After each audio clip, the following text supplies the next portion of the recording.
Hi, good evening, everybody. I'd like to call the July 17, 2019 school committee meeting to order. I have 7:32. 5:32. 5:30. 17:32. I'm sorry. In regular time, 5:32. In the real time. First thing we're going to do is ratify the agenda of July 17, 2000. I'm sorry. So moved. No, apologize. Pledge allegiance. No, unmoved. I pledge allegiance to the flag of the United States of America and to the republic for which it stands, one nation, under God, indivisible, with liberty and justice for all.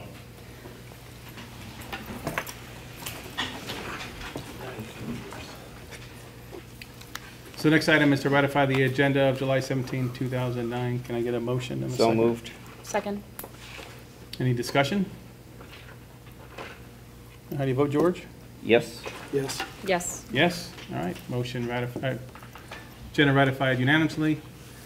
And then for the fun part of the night, we're gonna discuss dedicating this beautiful space as the Janice M. Mills Learning Commons officially tonight. And the first part of that will be, I'm gonna take a very small role in this. I didn't have the honor to know Janice, so I wanted to first offer just a little memento of, if I can have her family or anybody come up that wants to accept the. We have two in You case have two. anyone else wants one. So we just wanted to put something together to kind of formally, formally dedicate the space. Sneak on up there. Janice would never forgive me. Yeah. So glad you're here. And Okay, okay, thank you very too. much. And then I'm going to have, you're very welcome. And I know Patty knew Janice and she wanted to say a couple words to her. Okay. I want to welcome everyone here tonight to help us celebrate making this an even more special location within the high school by naming it the Janice Mills Learning Commons. And I know a lot of people who knew and loved Janice are sitting here with us. Some are not here, and I know they're here in spirit as well. But Janice was the kind of person, and I was fortunate enough to know her for quite a few years, having been an employee here in this district. And she just always had this very welcoming, respectful, calm manner about her. And she always made you feel like in that moment you were the most important person that she was interacting with. So she was a really good role model for me in terms of her dedication to the students in Mashpee, to the teachers in Mashpee, to the families in Mashpee, and I'm particularly very grateful that she had that influence on me personally and professionally. And I know that there are others who are sitting here today as well. And so what we wanted to do now is take a few minutes for anyone else who would like to say a few words to sort of commemorate this special event. And I know that we have Janice's brother here, so if you want to introduce yourself. Absolutely. I'm Ken Margison, and I'm Jan's brother. And Jan loved the school committee, and I guess that's why she stayed on it for about 100 years. But the whole family is very proud of her. My mother and father died. Our mother and father died some time back. But if they knew that, I get emotional when I think about this, but their little daughter did this for the school, it would have been amazing. Thank you for everyone for what you've done for Jan and for putting her name on this space. Thank you. Thank you. Yeah, I'd love to say a few words too. If Ken can say a few, I want to say a few.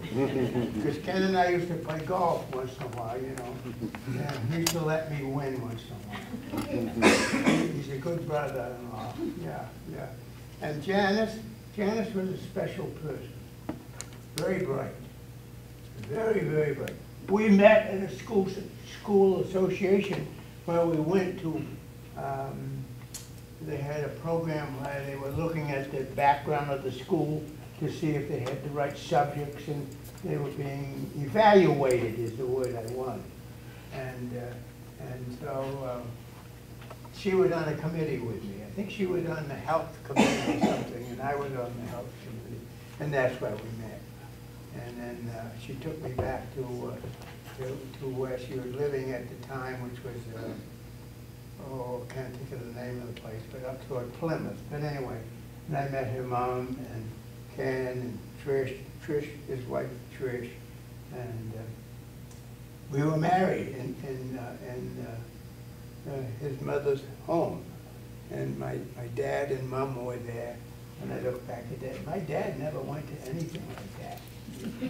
He really never did. He said, you know, he very seldom went across the bridge, first of all. And the only reason he went to some place in Connecticut is the guy had a big farm, and he could hunt deer there. And that's why he went across the bridge to meet with this guy. But anyway, and getting back to Janice, Janice and I spent a lot of years together. I mean, without her, I would not have had the restaurant. She's the one that came into my life at that time, and I had always thought about owning a restaurant. I'd been a teacher for 30-odd years, and when she came into my life, she said, well, why don't we do it? And so she was teaching at someplace up near Silver Plymouth. Lake. Huh? Silver Silver Lake. Lake, In Kingston. Silver Lake. Yeah. And from Silver Lake, they just, where Janice goes for the reunion. They invite me to the reunion every year, their reunion. And they were meeting in Plymouth this year, and I went up and said my 2 cents worth and had a lousy meal. But anyway, and Janice got me going in the restaurant. She's the one that got up some money, and then we built the restaurant. And a very, very successful restaurant. Now, she said, well, you know, she was always very comforting, but I can remember Janice when Janice had enough, you know, because people would say, they'd come into the restaurant because it was always so crowded, you know, and they'd be looking over Janice's shoulder. And they'd say, well, that table's coming. And Janice said, just sit still and wait. And I could kind of watch Janice, you know. Janice would be looking at them really very owly, you know. And I said, uh-oh, she's going to lay it into them if they keep it up, you know. And they kept going, well, that table's ready. Yeah. And all of a sudden, Janice said, now look, if you want a table in a little while, you better go sit down, or I'm going to tell you to leave. Because I told her to say that. I mean, say like that. And one time she really did explode, and I really had to write a note to the people and say, you know, please come back. You know, come back. But anyway, Janice was a love, very bright, very smart, 2 degrees, and whenever we would meet with Ken's mother, the mother would always come, and, you know, really, I was, sometimes she wouldn't even think Janice was there, you know. Janice would say, I'm here, Mom, you know. And so, yeah, so we're a good couple, and our daughter is in Florida now teaching English and doing very, very well, and Ken stays in touch with them. This wonderful memento to Janice. And Janice has a stone in the old meeting house. So here, a stone in the meeting house with Janice, DeWitt, Margison, Mills. And so that's what she wanted on the stone. So it's there, just between my great-great-grandfather and my mother and father on the other end, and my brother who was killed in World War II. So she's right in the middle, looking right kind of at the meeting house. And thank you for this wonderful, wonderful honor, and she well deserved. Thank you very much for having me here. Thank you. Thank you. Thanks for coming. Anybody else want to say a few words? Do you want me up here? Well, It's easier. yeah. Pardon me for one Sorry. All I can say is this is such a great honor for Janice, and I was so fortunate to have served with her on the school committee for 9 years. And the one thing that she always taught me was never lose sight of what's best for the children. She never lost sight of that. And whenever we were having a problem negotiating with selectmen, such as Mr. Taylor over there, or whatnot, Janice always brought us back to what was most important, is to find a balance and to make sure that all the children got what they needed. But this was really her crowning glory, and I really thank the school committee for honoring our wishes of former people that sat in your spots, that she would just be so proud. I mean, one of her things that she did was she was the one that came up with the idea of giving every graduate "Oh, the Places You'll Go" book by Dr. Seuss. And I know Steve Paxton and Peter Thomas and Maureen back there would remember that, and of course Trish, former Superintendent Perolsky, when she got up, she was doing the speech at the graduation, and she got up and she just started reading from the book. Everybody thought she'd lost her marbles until they finally realized with the book that she was reading. Because I think it starts from the head of your toes, head to your toes of your feet, and something about being upside down and all the places you'll go. But anyway, I am very, very thankful because this was her crowning achievement. Her goal was so that Mashpee kids could be educated in Mashpee all the way from kindergarten through grade 12. And I'll tell you that my cohorts out in the audience, Peter Thomas and Steve, that served with us on the school committee, will agree that we were very fortunate that our kids were able to go all the way through Mashpee schools, and we could call it our own. And just take a look around the town. Janice's name is on so many buildings, you'll lose count. But thanks again, and thanks to the school committee for that honor for Janice. Thanks. Thanks, Terry. Thank you. Does anyone else have anything they'd like to add? You're welcome to. And if not, we're going to... I just wanted to make a brief comment. So I was fortunate to come to Mashpee right at the end of Janice's tenure on the school committee, and got to sit with Wayne and other selectmen on the other side of the table.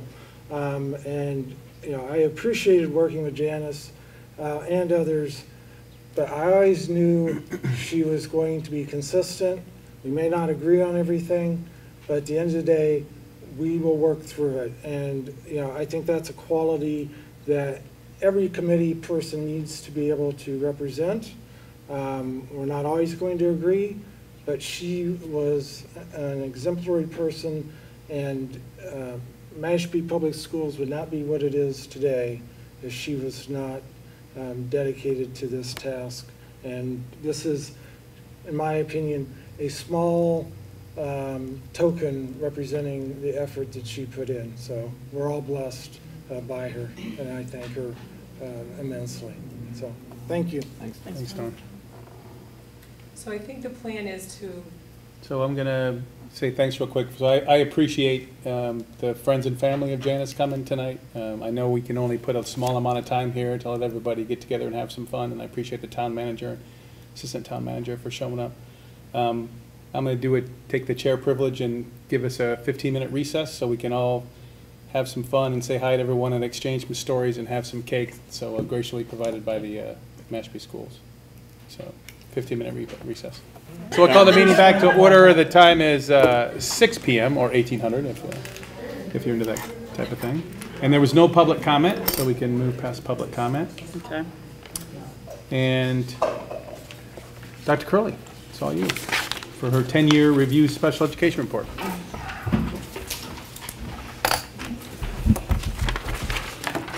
Good evening.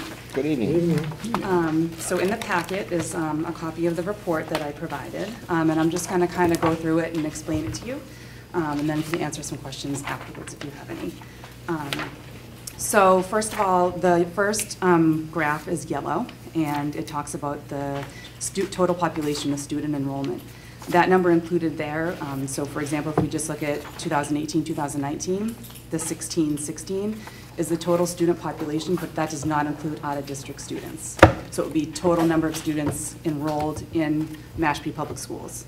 And these numbers, all those numbers on that top row, are based on October 1 data from SIMS, which is a state reporting thing that we submit to the state. The row after that is total special education. So that's a number of special education students that we had in our district as of October 1st of each academic year. The row below that talks about the percent of special education students within our district, and then there's a slash, and then the other number is the percent of students within the state. So that's how we compare percentage-wise to the state of Massachusetts. When we look at service delivery for our students who are on IEPs, we look at 4 different areas. Full inclusion, which is when students are included in their general ed classroom and not pulled out for less than 21% of their day.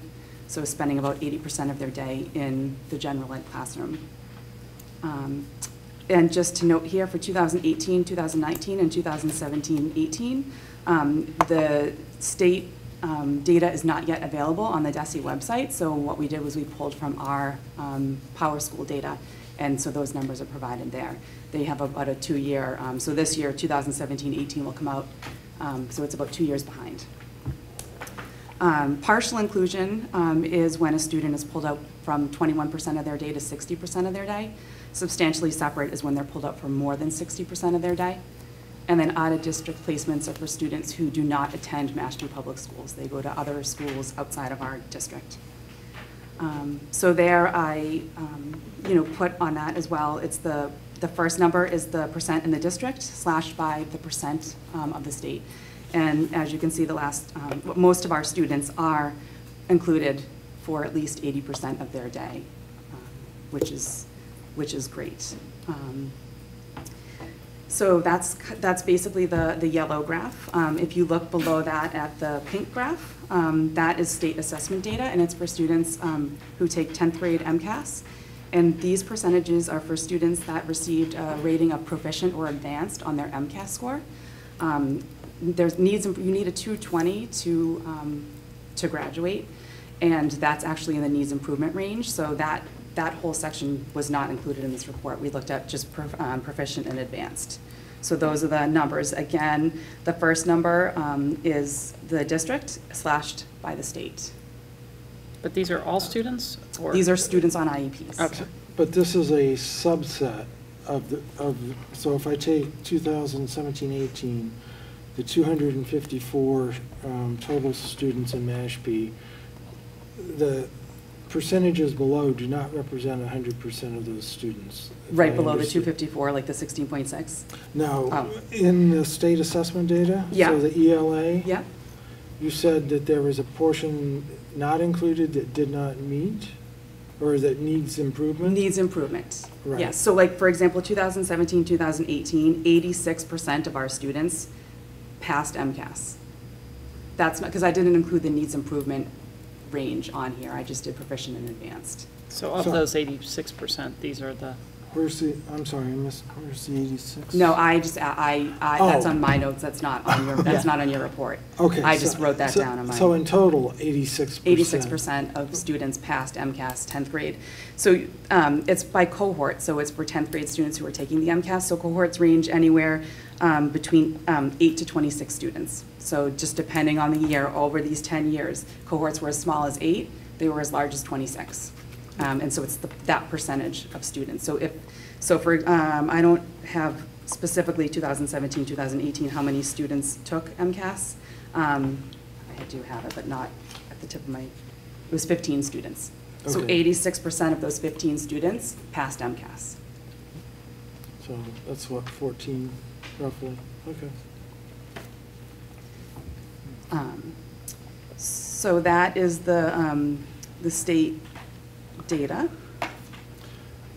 for MCAS in 10th grade. And I didn't go lower than 10th grade because there's been changes in state assessments at the lower levels ongoing over the last several years. Any thoughts in regard to the science, why we are generally lower than the state? I see a couple of years we were above, yeah, there were. But otherwise we were generally much lower. Yeah, I don't have, I can tell you this, that when you actually include the needs improvement range, the scores did go up. So again, it's just the percent of proficient and advanced, not the needs improvement. So that's not representative of students who weren't passing MCAS, it was just the two highest levels of MCAS. So when you, like, for example, when you include needs improvement into that for 2017, 2018, it was actually 64% of those, how many students did I say, 15, passed. Oh, okay. You'd also have to change the state average then as well, though. I would have to Yeah. change, exactly, yeah, Okay, true. all right. Science can sometimes be off in that kids can take it in various years. So some kids opt to take it in 9th grade, depending on what cycle they are in science. And Suzanne probably could share a little on that as well. 'Cause it's just not as clean as ELA and math. Thank you.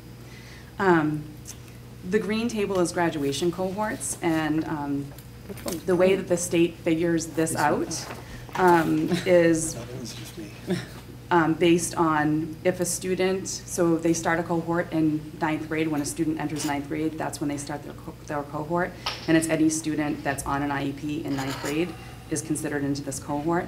Students can be added in, but they're not taken out. And they could, if a student ends up on an IEP at some point, but ends up going off of an IEP, so it's any student who is considered a student with a disability at any point in their high school career. That's how they determine this data. So if the 2018 data is not available yet. If you look at 2017, there were 19 students over the course of the 4 years that was considered to be a student with a disability. And so 78.9% of those students graduated, and 4.2% dropped out. And I think 4.2% can be misleading. Basically, in those from 2010 to 2017, the maximum amount of students that were considered to be dropped out was 5, and that was our highest. But most years were 1 or 2 or 3. So. And of course, we don't want any students to drop out, but those are the numbers there. Then the blue column or table. Was there a question? No, We there's just not don't a have colors. Get you a new full. printer. Oh, I'm sorry. The printer on I it. apologize. No, it's The good. bottom right-hand one that says post-school outcomes. Every town in Massachusetts is assigned a cohort. Mashpee's cohort 4. So every year we are reporting data to the state on different, these are called indicators. So one of the indicators is post-school outcomes. And basically it's for students, when students graduate, they fill out this form that we can contact them after they graduate.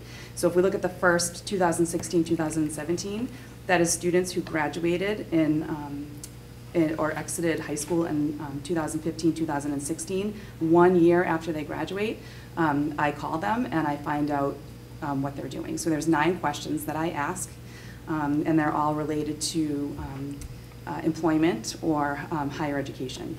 And so, so if you were to look at the graduation cohort, the number there is 22, but the number of students that graduated on IEPs in 2015, 2016 school year was actually 13. So of those 13 students, I received 9 responses. Of those 9 students, 67% of them were in higher education. So that could be 2-year school, 4-year school. 88.9% of those students were in higher ed and or competitively employed. And then 100% of the students were doing something. So it might be that they had supported employment, they needed a job coach. It might be that they went into the military. It could be a variety of different things. And then the row below that were students who graduated in 2011, 2012. And so, again, if you were to look at the other graph, it would be 28 students, but there were 11 students that graduated on IEPs in that year. So out of those 11, we received 7 responses. And that information is only reported every 4 years, but there's other districts in the state that are reporting, some districts are reporting on it every single year. It's just that Mashpee only reports every 4 years on our students. And then there's several other indicators as well that we're reporting on from time to time. So is your analysis based only on the first post-graduation year?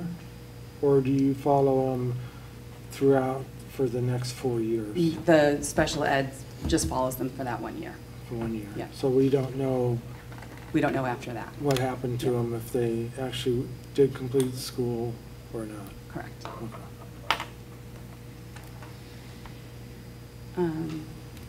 So that's, I think, basically the report in a nutshell. Absolutely. So one thing that comes to mind is just looking over this last decade, and I know you haven't been in this position for that time period, but did the rationale and the reasons kids are put on IEPs, are they different now than they were 10 years ago? I mean, are there different needs we're trying to meet with these IEPs? Yes, or? I would say so. I would say there's a lot of students that are on IEPs these days for social emotional issues, whereas opposed before, you know, it wasn't, students were not needing those services. And today, I would say kind of over the last 5 to 7 years, that has been a bigger area of need. When it was more, you know, specific learning disability or communication disorders, I would say that there is a rise in need of students who are coming in who have some sort of trauma or some type of social emotional disability that they need support for.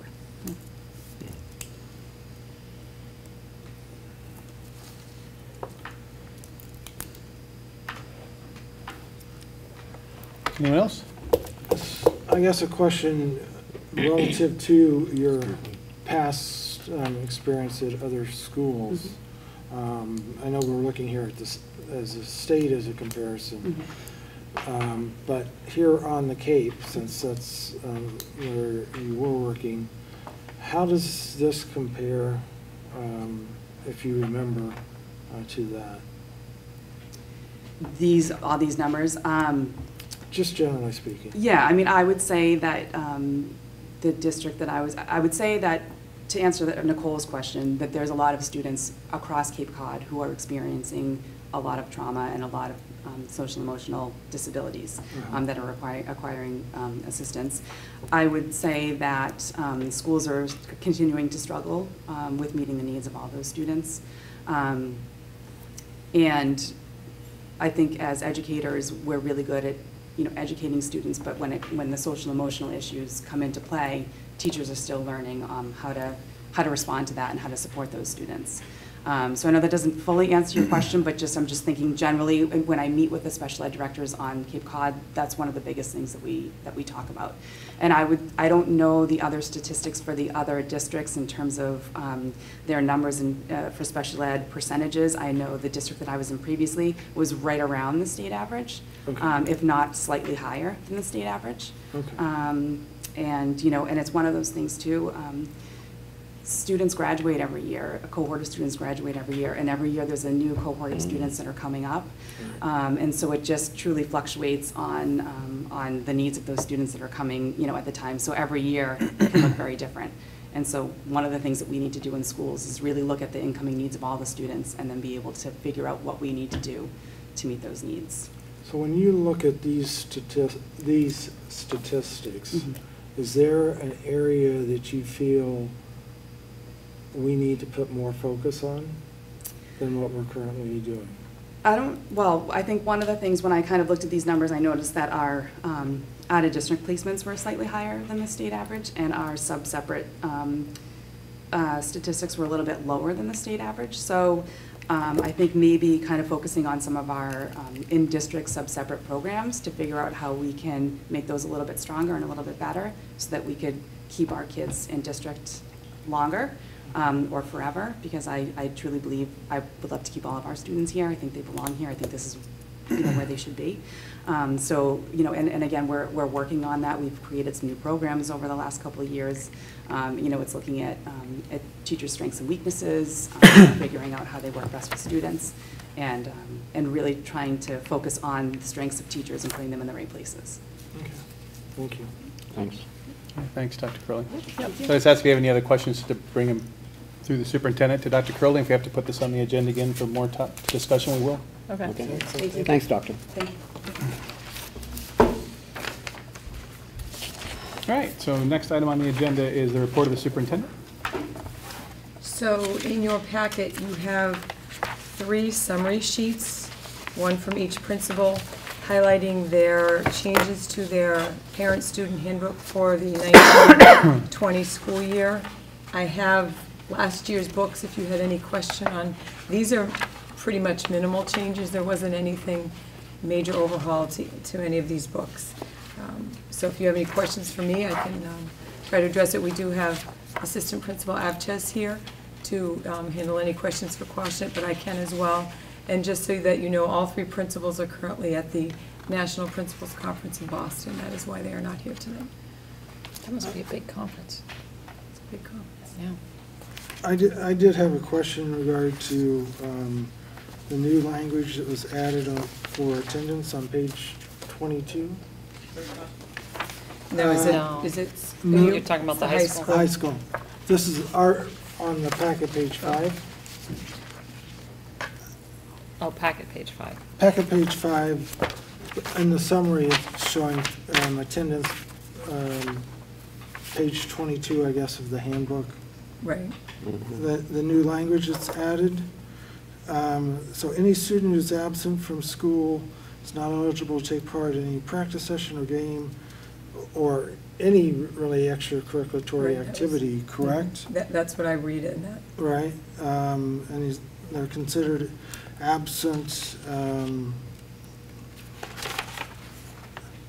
There's a 30-minute, they have a 30-minute sort of grace period in the morning before they're considered absent for the day, for this purpose. And so if a student had a valid reason, such as a doctor's appointment, et cetera, that would prohibit them then from participating the following day? No, not necessarily. I mean, they're talking, if you have a valid reason and there's a conversation with an administrator about it, it could be that you are allowed to play. It depends on what the reason is that you are 30 minutes or that you're late. So there's, I see that, the There's discretion piece? Right. Okay. There has to be. Right. I just want to make sure that I didn't catch that. Sorry. Okay, I'm good, thank you. This language, you're drawing my attention to this sentence. The principal or athletic director may waive this rule in individual cases if in that person's judgment the absences were for a good reason and not a willful disregard of responsibility. It seems. They could just like stop at good reason. Yes, I think. I think so too. I think that Sounds might like be a good. lawyer wrote that. Yeah, well, Right. yeah, or you might just say, may waive this rule in individual cases, period. Right. I mean, I think what we're saying is they're allowed to use their discretion in different cases, but I don't know if we, there's a lot of language to parse out if you leave that in. Yeah. The only thing I added, which is onto that academic integrity, when it says right below on still on page 6, adding any student allowing his or her assignment to be copied may receive a 0 for that assignment. I'm adding to be copied by another student, because it's not just copying the assignment. Yeah. And I see we're removing the 1-minute exit from vehicle stipulation. Right. I'm sure that was hard to enforce. All right. All right, can I ask Suzanne one question? So how is the, how has your email, your attendance email been working out? Fabulous. Really? So can you just comment on how that's helped? And Do you need her to move up? Microphone. Okay. By using the QS attendance at pk12.org, we have, the emails are coming into our office staff, so we're aware of the attendance, so it's helped cut down on the automatic robocalls, because oftentimes the teachers aren't submitting those letters to us. right. So you might be sending a call home to say, your kid's not in school today, where are they? And having this new email has really helped out a lot. Has it reduced calls too? Like Yes. less, Yeah. so more, that's good. Yeah. Do we do, go ahead. There's 4 of us in the front office that receive those emails, so we can communicate with each other. Did you see that one? Did you see this one? Yeah. Is that used at the other schools, or? That was my question. I don't know, Stacy might be able My to. understanding from talking to Mr. LaBelle is he was going to be speaking with Mrs. O'Brien and need to see how it was working. Right now, teachers at our level do send notes down. It's a little bit different in our pre-K to second grade model.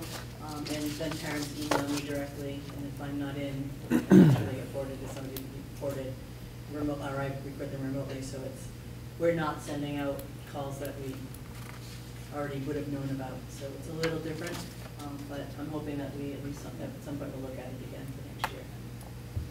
And Quashnet, are they Cool. looking at, Quashnet's Middle high doing school? it, yeah. oh, I'm sorry, Yep.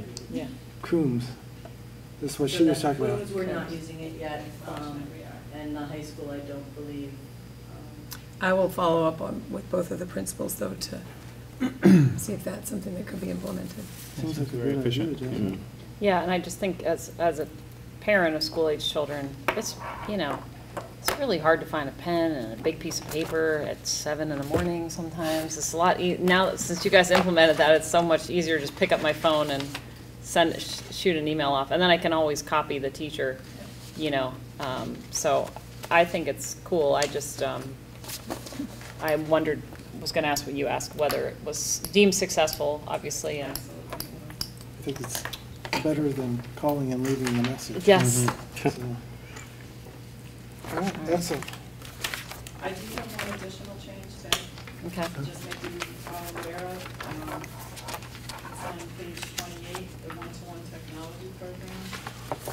Okay. In the version that you received, talks about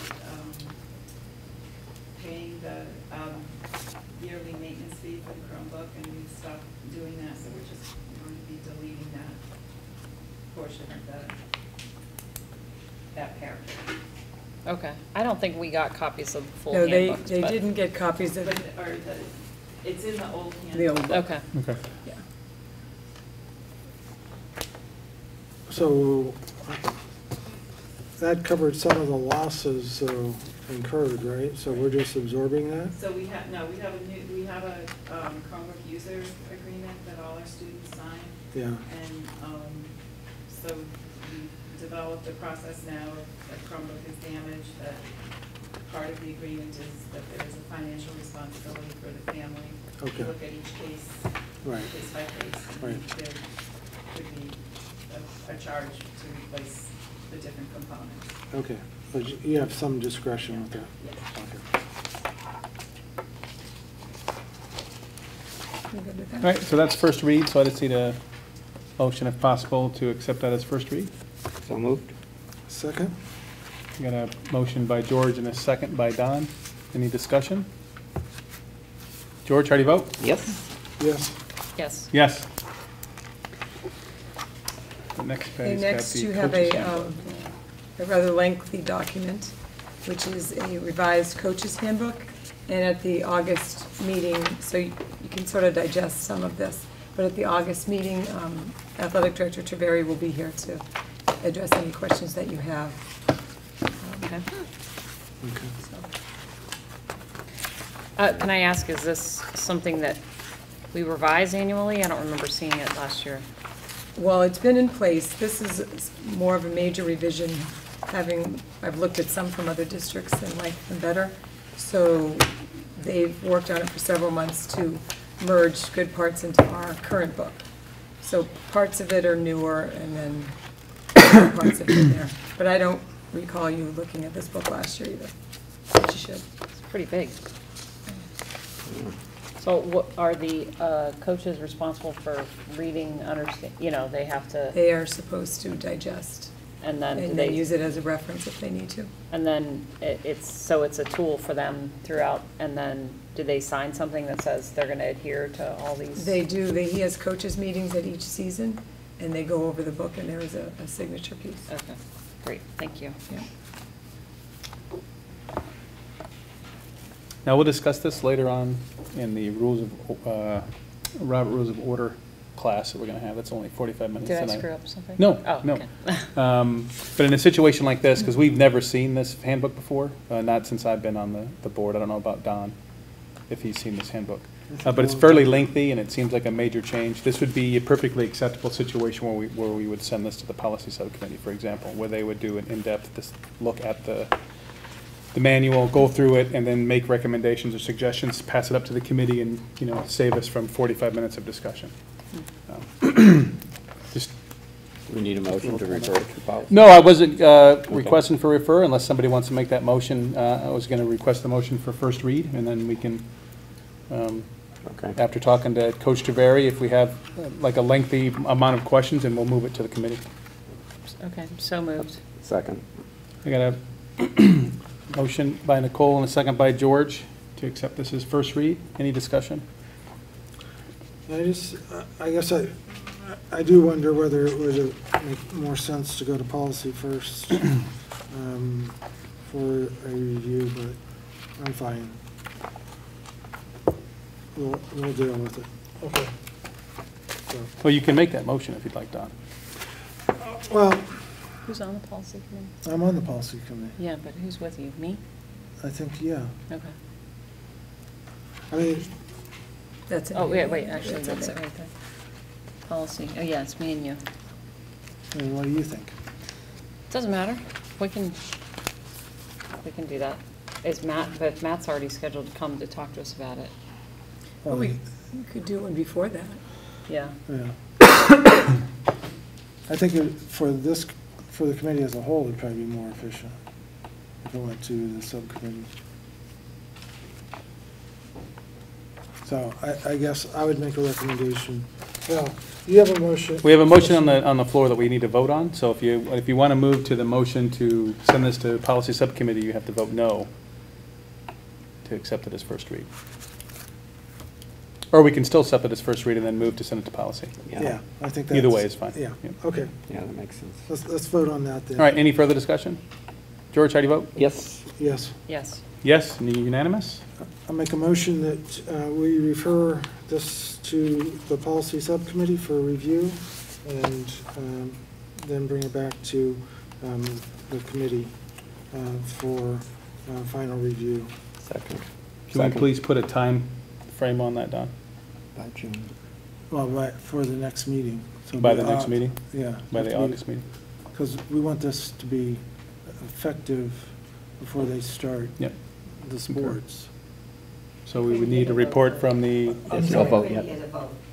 The vote on the motion was in favor for the original motion. The other motion. First So I made a motion to refer this to the Right. policy subcommittee. I just didn't hear who seconded and all that.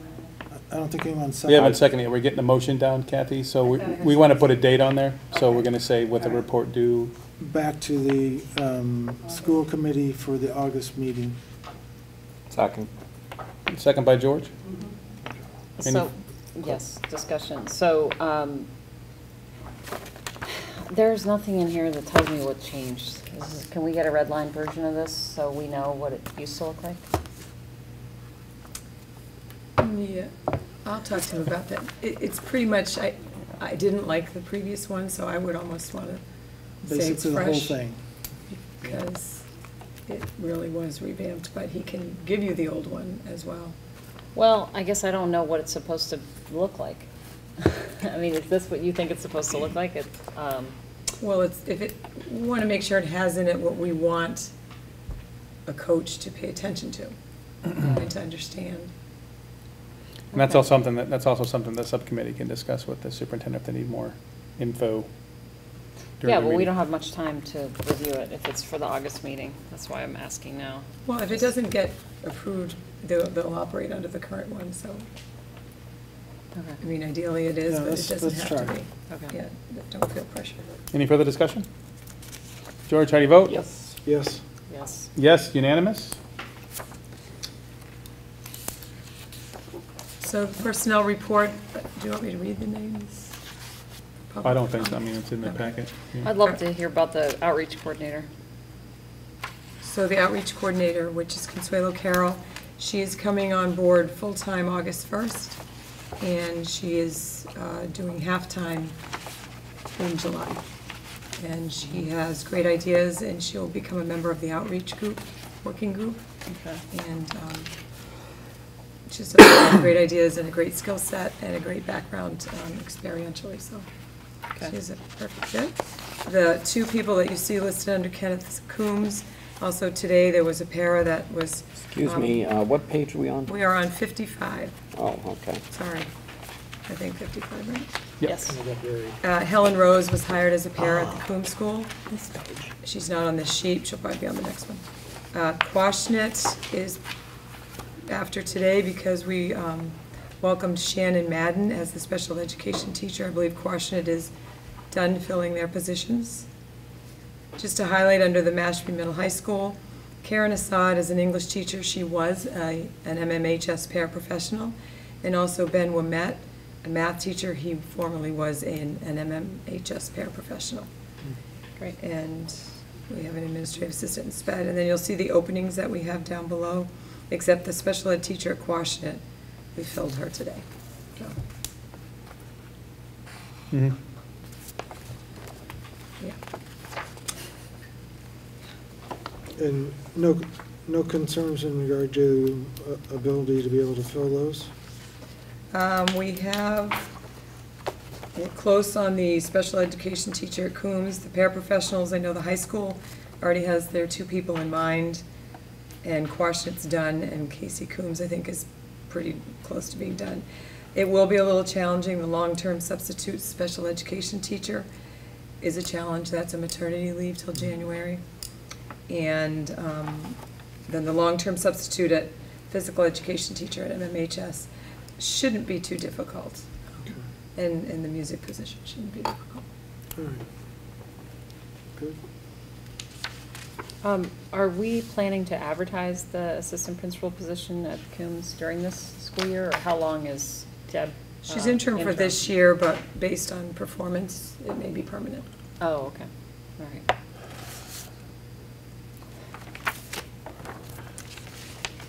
Any other questions on personnel? Where did, that name sounds familiar. She's a teacher. Deb. She Deb was Fuller. in central office as the Director of Curriculum and Instruction, Okay. and she was a former principal in Avon. Okay. Oh, Maybe that's I'm where not I even heard thinking it. of the right person. Yeah, okay. Yeah, and then a teacher. Okay. Excellent. Thank you. So that would be, if anyone else has questions on personnel, we can move on to Camp Falcon. Just a quick update. It started yesterday, and total registrations are 131 students. We currently are offering 19 activities, and in terms of what's available when, we have 7 that run all 5 weeks, 4 are running only 4 weeks, 3 run for 3 weeks, oddly enough 2 run for 2, and then there's 3 that only run for 1 week. And that a lot of times has to do with the teacher's schedule or the instructors.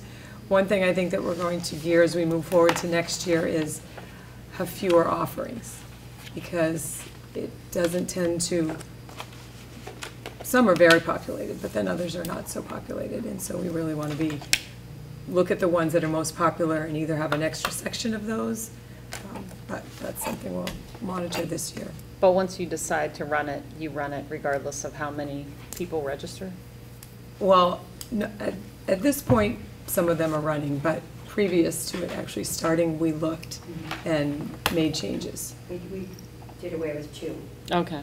So if you don't have anybody. Kids, so we moved them and made one session a little bit fuller, so, yeah, we didn't run it for, Okay.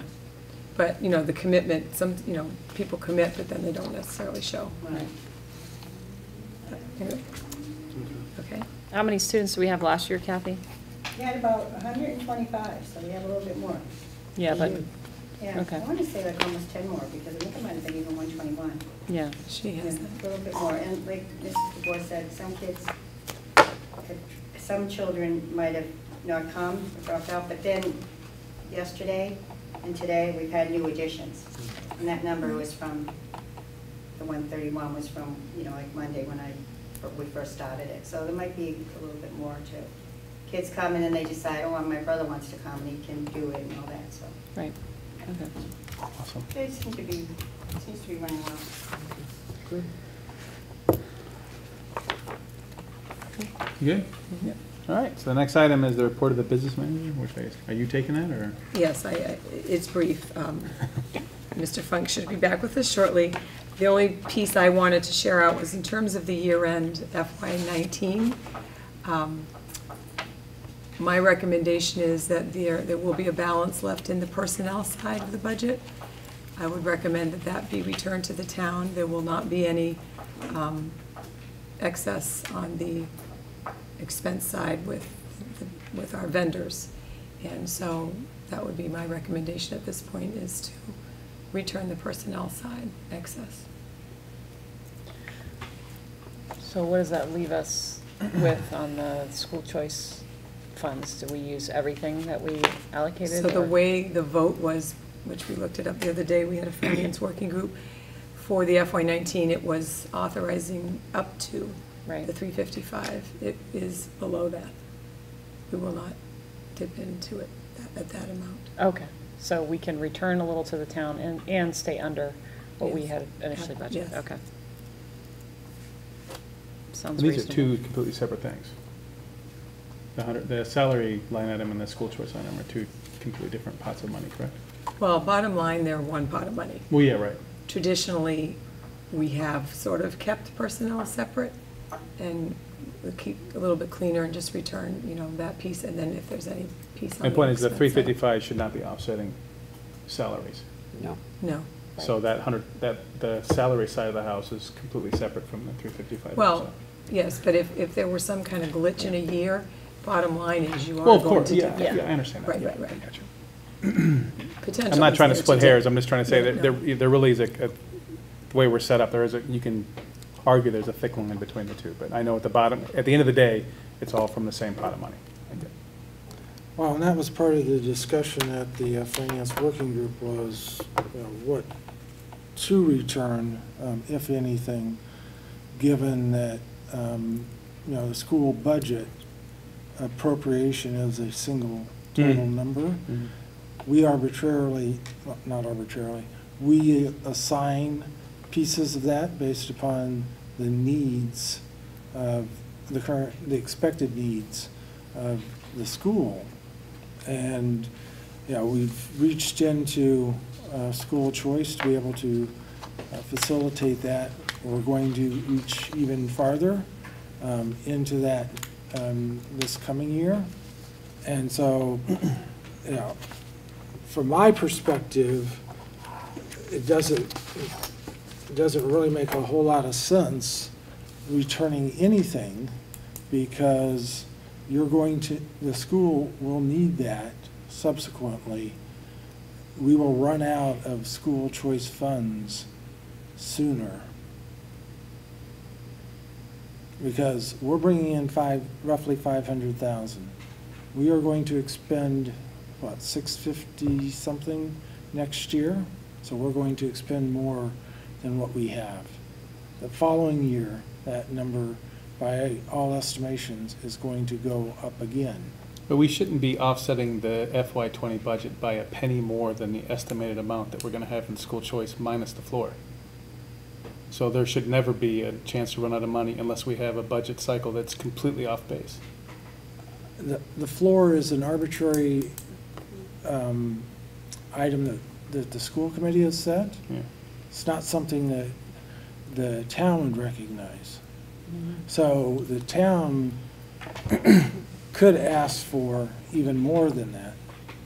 Right, but I mean, for the budget that we have for next year, it's not set up to run out of any money. That's my point. Not next year. Right. I'm looking down the road in regard to where we're going to be 3 years from now. I guess I don't understand. I mean, if in FY22, if we have $235,000 of school choice to offset, we're going to not offset unless the town says we're going to, and we're going to take it to town meeting. So I guess I don't get the issue. It's not I mean, the floor is not arbitrary. It's what we think we need to operate correctly. And we just say we're not going to offset, and then we take it from that point. And we can't really, We in the can't future, control figure out. that. Yeah, exactly, we can't. We, Yeah. Right, that's my point. We can't control that. Right, but we can control that we know notionally how much school choice we're gonna have, and we can estimate how much we can afford to offset minus the floor. Correct. Okay. But as you project out, you will not be able to maintain the floor if the town, Ask for in excess of what we're taking in any given Well, I mean, year. Yeah. that's a given, though. If they ask for more than we have, it's always gonna be a negative. But I mean, if Right. the assumptions stand that the town follows the current situation, then we're always gonna offset with the amount of school choice that we can afford. to the point where that will take 100% of it. But I don't understand why you say that's happening. I'm saying that will happen. But that's what I don't understand. Why do you think that's gonna happen? Because our expenses increase higher than the appropriation rate. Okay. I think we're doing a kind of a slippery slope argument here. But I just I don't like sitting here in the committee and saying that we're gonna run out of school choice funds, because it's not true. No, we will. If the amount of the appropriation continues to not increase at the same rate as the total expenses, we will run out. Well, I know that's a given. If the It's the appropriation's not enough for how much we need, we're gonna run out of money. I mean, that's true. Exactly. Okay. Now I understand what you're That's the same issue that the town has. saying. No, I completely understand now. I misunderstood your comment. Okay? And so my view is, instead of returning that, we put it back into the school choice funds, so that next year and the following year, that would be available, once again, to offset future expenses. Going back to the town, it'll go into free cash. We will not see that back. I don't know, wasn't free cash used to meet part of the gap that we had this year? I mean, sometimes it finds its way back into our budget. Sometimes. Yeah. So we haven't got to that point yet, but can we move and just bring this up again when the financial working group's due out, so you can make your recommendation? Sure. Let's continue with we're kind of crossing streams here. Okay. Is that a Ghostbusters reference? It is. Do not Nice. cross streams. Nice. Yeah, not minimizing your comments at all, Donna, so we have a section we can talk about it all. Plenty. No, that's fine.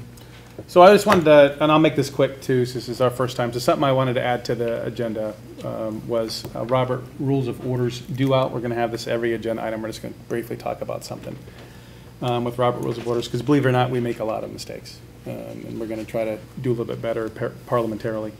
And we're gonna talk about some existing committees and liaisons, so I wanted to bring up some Robert Rules of Orders as it pertains to committees. And there really is only two types of committees. There's standing committees and there's special committees. And the standing committees are based on our policies, right? So we know we have 4 standing committees, and I always forget them, but what is it? Negotiation, policy, superintendent evaluation, and curriculum. Yeah. Those are permanent, those are strategic committees. They don't go anywhere. Any other committee that we have currently is a special committee. And a special committee only lasts it only goes for a certain amount of time, and then it ends. And the 3 ways it ends are: it completes its task with a report, it completes its task without a report, or it's disestablished by the creator. And that's an important combination here, is that the special committee must be created and stood up by this committee, right? The full committee. A couple other quick things that was kind of interesting I read was that committee reports do not need a second. So because there's 2 people on a committee and they make a determination that they're gonna make a motion to the full committee, when they come up and the chairman of the standing committee says, I move to do X, Y, Z, it does not need a second, because there's already a second person on the committee that's determined that situation. So I thought that was a very interesting bit of information. You also do not need a motion to accept a report for a committee. It can just be given. We don't do that, but I just wanted to make sure that was interesting. And that is the end of my Robert Rules of Orders. Any questions on the very quick primer on committees? So the fact that we have, in essence, assigned liaisons to these working groups other working groups and other areas, did we in de facto authorize in those special committees, in your opinion? I don't think so. I think that this is also on the agenda to discuss in line 11, that we will definitely talk about some of this kind of thing. And that's one of the reasons why I picked this to talk about committee, so we can kind of frame our arguments or discussions coming down the pipe. We do not have any, as far as I know right now, any standing committees that have been stood up by this Any special full committee. committees? I'm sorry, No I apologize. special. Any special committees. If we have something that we determine as a special committee, we need to discuss what it is, where it's supported, does it have bylaws, how it's stood up, who's the chairman, what its agenda is, what its timeline, et cetera. And that's what the next discussion point is in a couple times down for new business.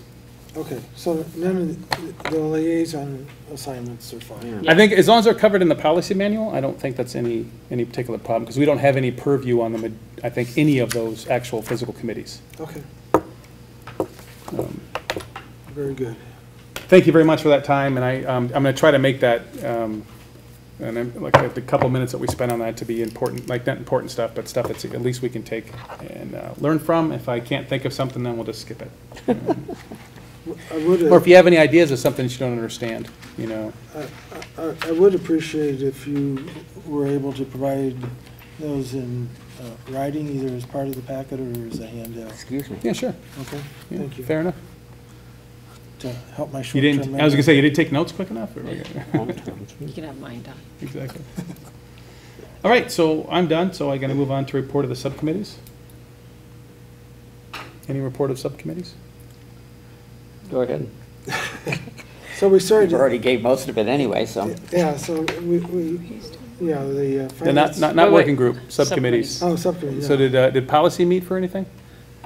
No. Not Okay. since the last meeting. No negotiation, no No. curriculum, No. no superintendent evaluation? All right, well, then we can move on from that. So is that going to be sort of a standing item like that Yeah, now? yeah. Okay, that's a good idea. I know, check it out, we'll get it. Well, but now we're gonna get to the financial working group and we'll go right behind again. So that's cool. So, next item on the agenda is the specifically assigned and unfinished business, which would be the working group updates. Don, please, financial working group. So the finance working group got together with the superintendent and the assistant superintendent, and, you know, we're discussing. The business manager. No, he wasn't there. Oh, that's right, he wasn't there at this meeting, you're correct. Okay, so it was just those two. And our focus was in regard to the year-end closeout, where the school thought that they were going to end up at the end of the day, and what the disposition of any positive funds would potentially be. And we had a rather robust discussion in regard to the alternatives. One, which we talked about here briefly, was to bifurcate the funds between personnel and expense to the extent that we've had a little positive financial impact on the personnel side, and we're under budget there. Would we turn those back to the town, or would we look at the expenses, which also were under budget, but we're relying upon specifically school choice funds, whether we would look at this in total, which is the way the town would look at it, or look at it separately, which is the way We are looking at one way, the other way to look at it, and what would be the ramifications there? So if we went ahead and turned back funds based upon the favorability on the salary side, we would offset school choice by the expense side. And I don't have the number in front of me. It's roughly about 254K. 125. 125? Okay. Wow. Darlene's been working on All this. right, so the expense side would be That did drop. 125, the salary side, so that's under budget. The salary side, I think, was approximately 100,000, under budget. So one way potentially to look at it is, well, we committed to spend 355, we're under budget, 200,000, 225. You possibly could say you could turn back 225,000. An alternative way is to say, well, we were focusing the school choice on the expense side. We would turn back then the 100,000 that was favorable on the personnel side and keep the under budget component for the expense side. The third alternative, which is what I was talking about earlier, would be to look at it in total and say, we had committed, per the vote of the school committee, to utilize up to 355,000. It's not saying that we committed any specific number other than a range at which it could be, and therefore, you know, the positive offsets from personnel and expenses would reduce the total amount of school choice funds that would be utilized for FY19. With that scenario, you're really only going 25,000 roughly into Yeah, school choice. 25,000. So I think those are the choices. So what's the recommendation of the financial working group? There is none. It was split. Oh, okay. So in order to, okay, Split between what Patty, Split between returning what were the salary piece, which is 100,000, yeah, or returning 0 and offsetting school choice by that amount. Those were the two recommendations. The one of returning, I guess, both under budget components, we did not discuss at that working group, but would be an option that the committee could entertain. all right. Any questions on those three options? can I restate them to make sure that I Sure. understand them right? So, we were 225 under, 100K on the salary side. Yep. And 125 on the expense side. That's correct. The way we did the budget this year, we held off on spending our choice funds until the last. So we haven't expended the 355 of choice yet. That is. We will expend to 125. Right, right. We will. Choice, yes. Well, Well, under No. one option versus offsetting it by the excess on the Okay. payroll side, which would mean you'd only offset 25,000 out of school choice. So. There's 225,000 of school choice it's. remaining have- after we get done with this, Yeah. everything. Yeah, so, but Yes. the one option is to, so that we could give it all back to the town, even though it's like we're writing the check for the 355 That's correct. to the town. Yeah, well, we can parse it out, it doesn't make a difference what it's called, you can parse it any way Right. you want, yeah. Yeah. Or what you were recommending, Patty, was to just give the personnel side, what we were under on the personnel side back to the town, and you were advocating for keeping it all and offsetting, putting it back in choice. Offsetting school choice by the positive. Right. So that what we utilized would be reduced, therefore that would be available for 20. subsequent Yeah, years. yeah. And so when do we have to decide? I think we have to decide tonight, because Yeah, we they can't need to decide close. tonight, that's not on the Decide agenda. Tonight, it's not on the ballot, not on the Yeah, no, agenda. there's time. Yeah. Is it Yeah. before the next meeting? Yeah. I'm not, okay. Before they close out, Yeah. we have to make a decision. We got to be really good about, if you see the agenda and you have a financial working group and you have a recommendation, it's going to require a motion. It needs to be updated with the main The vote. office so we can get on the agenda. Yeah, Ouch. got it. Well, that wasn't supposed to be painful, I'm just making a comment, No. yeah. No, No. it's No, we about, it's really, about. we Yeah. really couldn't come up with a motion because we did not know the exact final numbers. Yeah, I understand. We I were see. 255 or something like that, it's Yeah. down to 125, so. Yeah, we should, I agree, and that's the same thing, though, we couldn't make a recommendation, so we need to bring it to the full committee for a discussion. Yeah, Right. Yeah, so, okay. So I think I would too- recommend that we put this on the agenda for the next meeting as a vote. All right, absolutely. And Finance Working Group potentially could meet in between if we have our actual concrete numbers. Yep. But also you have to think about our past practice and what the town has come to rely upon. Yeah. Well, that's what I was just right, Every asking. department, Yeah. I know.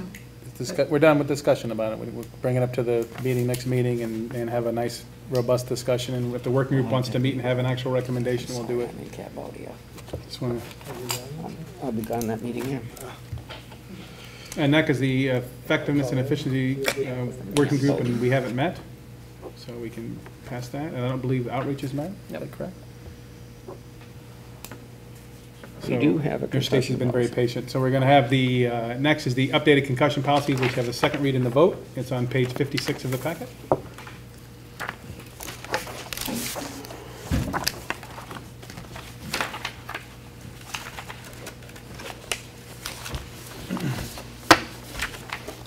Good evening again.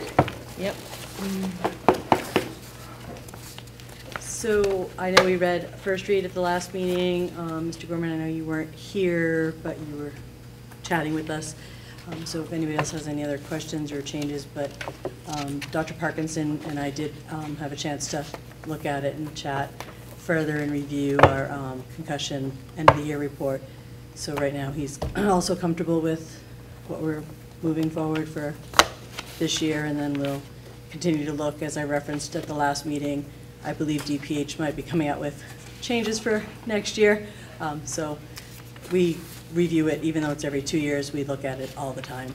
So we'd move it forward to health advisory again, and then forward to if we had other changes. But didn't know if anybody else had any other questions from our last discussion. So just based on the discussion that you had with the doctor, Mhm. were there any changes that came out of that discussion? No. Okay.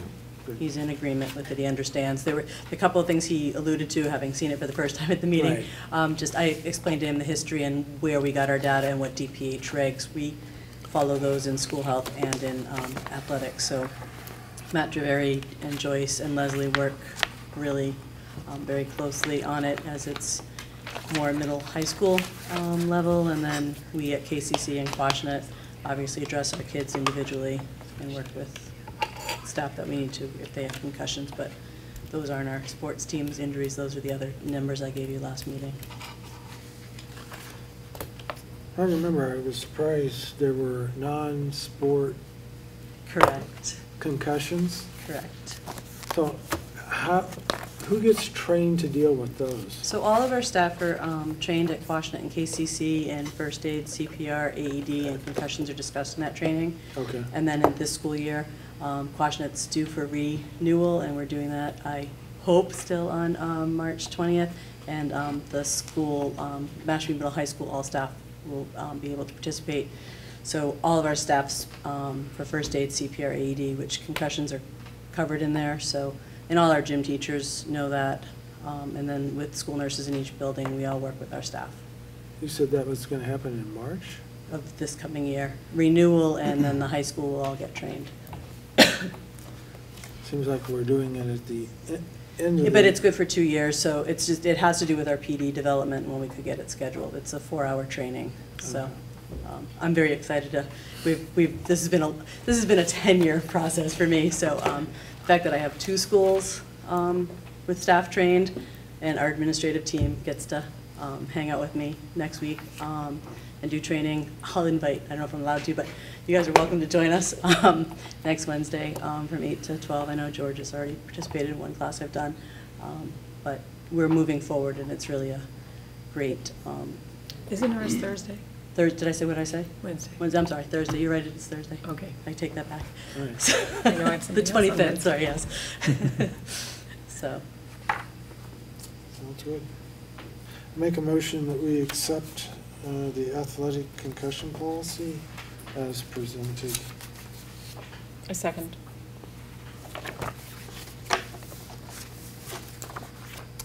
Would you be willing to move that and say you approve? Yeah, that should be approved. Not accept? Not accept, but approve. Would you be willing to amend that motion? Sure. I'll amend the I motion approve. to approve the policy as opposed to accept. Got it? Got That it. needs a second. Yeah, I second. So we got a motion by Don, second by Nicole. Any discussion? Seeing none. George, how do you vote? On the amendment, I vote yes. Yes. Yes. Yes. Unanimous. Thank Right, you. it passes. Thank you. Thank you, Stacy. Right, next, we're gonna have a quick discussion about outreach. I did send out a quick email, and I'll keep pinging you guys about our outreach ideas. You know, speaking, and we haven't had an outreach working group meeting, and we will have one, but if there's something that you're not interested in participating in, or you think that we have too many outreaches or not enough, you know, please respond that you're not interested, and we'll move on. The 3 that we have right now are the National Night Out on Tuesday, August 6th, the Mashpee Oktoberfest on October 5th, and the Mashpee Christmas Parade Saturday, December 7th. We don't really need to have any ideas today, unless you know you cannot attend any of those. And again, I'll continue to email everybody. I know for the Christmas Parade, we're going to attempt to make this a little bit more, I guess, school-oriented, and try to get a float with the school committee and some other organizations in the schools, or some kids. I think that's what we should be doing, passing out some swag. I think that'd be great. Yes, yeah, exactly. Throw some Frisbees out or some other kind of thing from We Are Mashpee. But just try to get back to, to parade stuff instead of just walking and being very cold. So we can ride and be very cold. I'm sorry? So Yeah, exactly. So we'll be riding, but you'll Be very cool. keep warm throwing swag to all the lovely Mashpee people going to the parade. So just as a, speaking of the parade, because I think me and Dr. Curley ended up carrying someone else's sign last year. The neat thing about that was that it was Mashpee Public Schools carrying a banner for like a Mashpee business, and it was kind of a neat, because we had our Mashpee hats on and everything. So while it's nice to think about concentrating the school stuff onto a float, it's also kind of nice to have us kind of mixed in throughout the parade. And so I don't know if there's a way to do both, but I loved that even though it was not the intention of our of our showing up that night, it ended up sending kind of a different message, which I don't know, seems consistent with some of the other stuff that we're doing. So maybe we can divide and conquer, That sounds like a great thing to discuss in the outreach and engagement working group. Mm-hmm. Nicole and Chris Santos. Awesome. So can anybody not make the National Night Out, the Mashpee Oktoberfest, or the Christmas Parade, as they know right now? As I know right now. August. Yeah, I know it's hard to look out to December, Don. I am with you. Yeah. October. Yeah, I think I'm good for all 3. Okay. I don't have my calendar with me, but I think I'm good. I'm definitely, I can commit to the Christmas parade, and I have work travel the first week of October, so I'm not exactly sure when I'm back for that yet, and I should be around for the night out. Are we gonna have like a tent? So we'll connect with Tara Carline you know, last year we were under their tent and we were promoting the essay Yeah. contest. We could either be under the tent again with our thing over there or do the tent. But we will have Consuelo involved with all of these. Okay. So it needs to evolve more that you just kind of show up more Yeah. than plan. You still have your Wheel of Fortune, right? Yes, we do. Yeah, I do That like seemed to That be thing's very awesome, by the way. popular. Yeah, that was great. Yeah. That was a lot of fun. So, all We right. learned from that one, so we'll set it. All right, so the next item is talking about the retreats, and Patty and I briefly discussed this yesterday, about, I know the three big things that we wanted to talk about? So you're going, probably tonight at whatever time it was, you'll get the Survey Monkey so you can complete your self-evaluation on the school committee. Remember doing that last year. So for the retreat, we have review the combined self-evaluation results, goal setting, standing committees and working groups, the school committee annual agenda calendar, which is something that the chair and I have drafted for you to look at, and then early conversations about the strategic plan, which will be activity for this next school year. So that's kind of the gist. We talked about, it was 4:30 to 7, and that potentially the food we would get from the lanes. I thought at the last meeting I had suggested an agenda item, and I didn't hear it on that list. So what was your item again? To talk about programming choice funds and think about ideas, like sort of have a discussion about our, How to use them? yeah. Okay. Yeah, we can have. Yeah, and I was just going to say, Yeah. after Patty said that, please provide it. I want this to be collaborative and, Yeah. you know, a good 2.5 hours. I mean, we're not hiring a facilitator. We're going to be sitting in our new We Are Mashpee store, and we're going to hopefully have a really good dinner and a good conversation. So if you have anything, please just shoot it out the email and we'll throw it on the agenda. Depending on how many ideas we get, we may have to parse them down with concurrence of the committee and to keep them within our time slot, but otherwise I'm looking forward to it. Can you remind me again what day that is? Yeah, what's the date? 14th, right? 14th? Is that right? August 14th? Should I- yeah, And it's that's right. 4:30 to 7. Yeah, 4:37. Okay. I had- And we are Mashpee. Yeah, As Mr. Chair, as I noted earlier, I would not be available that night. Okay. I mean, we'll have the agenda out early enough, George. I would, you know, if you have comments or concerns or something you want to put forth to the group, please let us know. 'Cause I personally am a huge retreat guy. I love them. I think they're great, and I just want to make sure you're got your 2 cents. Thank you. Maybe Could 3 we cents. could we also, under that discussion about standing committees and working groups, look at the liaison list for any possible trimming? That's another thing that relates to that we had discussed tackling at some point. Those are the only things that come to mind. Trimming of the list. Yeah, Yeah. Potential. I mean. yeah. Potential or additions if necessary. Yeah, just revisiting that list and, okay. And then is there a August meeting on before that, or is that our August meeting? Well, there's the 21st. Okay, that's right. The August meeting. Oh, okay. I have a preparedness drill on my You calendar. have that, for in- Yeah, that's that in as the well. morning. Okay, That's our next agenda item. Excellent segue. okay. Yes. That's just, as a reminder, I'm getting ready to send out a reminder to the whole school community, looking for volunteers. The last I checked, I think there were about 30 who responded to the Google form, but that was a while ago. So just any of you who are able to Can you make sure participate. I get that too, because I did not respond. Oh, yeah, I will. Yeah, please. Yeah. Yeah, what I normally do on like the weekly emails, because I know that Nicole gets it, I forward it to the other 4, because you don't, I think spouses get it, except George. Oh, okay, So I will do that. okay, great. I didn't have the retreat in my phone either. All right, so I'll turn it over to Superintendent for the August 21st emergency drill at MMHS. Yeah, so it's still in the planning stage. I need to reconnect with Detective Calhoun because he is the planner. But we just, at this point, are trying to, the original vision was to have 100 to 200 participants. I'm not sure we're gonna hit that. I don't know who additionally the police side is reaching out to. So I'm gonna send it again. We did send it to our last year's 10th and 11th graders to participate. I had other parents call who have younger children who feel that they would participate, and so I'll just make sure it gets out to everybody and we have a little bit of a clear understanding of who could participate. What's the time commitment for people? I think it's about 4 hours, but it might be less. And He that's- hasn't given me the concrete start end, but it's designed to, where people actually flee and get found, and some people are locked in place, and there's a person, a bad person. Okay.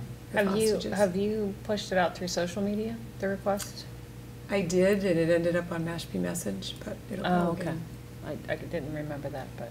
It did, but I will send it again in multiple ways. Okay. Yeah. You good? Yep. All right. So the next item is new business. We have the discussion for existing subcommittees and liaisons. I think we've definitely talked about this a lot, but I wanted to at least have a brief discussion about kind of parsing everything together. We've had little bitty discussions about it, but basically we wanted to review our standing and special committees. Oh, that's what this is? Yeah. Oh. We really can't do anything today. It's just really a discussion and kind of put people in the same mindset of what we're thinking and why this is a determination. Some of the big ones, I think sick bank is, for example, is a committee, and it's in the policy manual, correct? Yeah, it's in the contract. It's in the contract, so that's one that's interesting, that we may need to look back at the retreat and figure out if we have this formalized correctly. Right? How is that stood up? Does it need to be officially stood up? Does it have to have some kind of, documentation? I know it's in the policy manual. I'm just bringing one up as an example. CPAC is another one, right? Where does that committee come from? How was it brought apart? Brought? Is it master in the law type of committee? Health advisory is another one. So those are the things that we need to discuss and make sure that if they are part of the committee, part of our special committees, that they're actually set up as special committees. They need to have designated jobs. They have to have due-outs. And we can put them on the agenda calendar if we determine they need to be helped, so they can have, bi-monthly, quarterly, but what's every biannually? Mm-hmm. So that was the discussion. Is any other concerns or non-consensus to kind of move down that road? Well, these are liaison assignments versus special committees. But that's the thing. Who is the chartering committee for the health advisory committee? Who is the chartering committee for the CPAC committee? Who is the chartering committee for the sick bank committee? Oh, for the underlying committee? Yeah. We are a liaison two. Liaison two, yeah. And, if there's another chartering committee, that's awesome, because then we can completely remove all responsibility from any of it. But if it doesn't have a chartering committee, and it's something that we determine as I keep saying, we have to say committee like every other word. But if it is something that we determine is important for us to do our business for the children of the school district, then we need to determine how to get it formally and properly set up. I mean, when I look at all of these, Boosters, that's... Boosters is, Boosters private, Cape Cod Collaboratives, Health private. Advisory. Indian Ed I go to. Indian Ed. Indian Ed, we could talk about. Planning constructions based on the Mashpee Charter. Right, CPAC, that's a requirement, right? We attend we don't have to attend, but we attend because we think it's important to attend. Sick Bank is in the contract. Wampanoag Tribe, that's another one that's just a liaison, yeah. Right, liaison where we feel that that's important. Do we have a seat on the substance task? Yes, we do. So we actually have an assigned spot for that we're filling. Finance Committee, that's just liaison. Board of Selectmen, that's liaison. And Legislative Representative, that's liaison. So none of these are, we are deriving ourselves. So like George, on the Mashpee Substance Use Task Force, I know that you go, but do we have a designated school committee seat, or you go because it's an interest? Like I go, and Hope goes, and Stacy goes, but I don't know when that group formed if they said we need a person from the police department, a person from the school department. It was more like interest. They have, yeah, representatives from each of those. Now, that's a good question. I don't know whether that was formally set up as a representative from each is part of the founding document. I don't know. Because that was chartered by the Board of Selectmen. Yeah. The task force. So most likely, they would have said, we want to set this up and we want a representative from boom, boom, boom, boom, and the school Probably committee. the way it worked. I mean, I think that's an appropriate place for someone from the school to provide Right. representation We from. really have 4 people. Yeah, but we have to, and again, you know, we're talking to some other folks at NSBA, you know, for a 5-member board, we have a huge amount of external meetings, groups, liaisons, et cetera. And then we've added the working groups as part of our normal business, which we know we did that to kind of try to make these business meetings shorter. I just think you know, it would be smart for us to take a look at this. And I would be willing to say that maybe this is a part of the efficiency and effectiveness initially, to discuss this, do some research on exactly where all these fall with respect to the committees, and then provide some kind of recommendation before the retreat. I mean, That would be cool.